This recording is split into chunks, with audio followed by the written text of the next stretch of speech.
I'm Jane Evangelista, 64 years old. At the same time, housewife po ako. Madalas po sumasakit po yung back pain ko. Tapos hindi po ako gaanong makatulog. Pansin ko po, parang magaan sa katawan, gumaan yung pakiramdam ko. Masigla ako.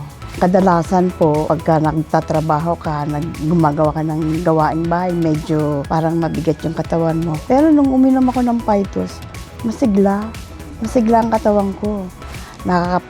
Nakakapalengke pa ako sa talipapa, hindi ako napapagod. Yung pagtulog ko naman, matutulog ako ng kadalasan 8 o'clock. Nagigising na ako umaga, 5. Ang sarap ng tulog ko. Dati pagising-gising, hindi siya tuloy-tuloy. Konting lang, nagigising ako, sabi ko. Pero nung uminom ako ng Phytos, ang sarap ng tulog ko.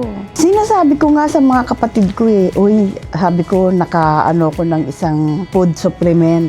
Tingnan mo, ang gaan ng katawan ko. Tsaka pag nilalaboratory ako, lahat ng laboratory ko okay. Kahit siguro hindi na ako mag-maintenance. Pero payo sa akin ni doktor, ituloy ko pa rin daw yung maintenance ko, tsaka yung Phytos. Hindi na po sumasakit yung balakang ko, tsaka yung tuhod ko. Ang galing ng Phytos. Para sa akin, it's a miracle. Salamat, Phytos, dumating ka.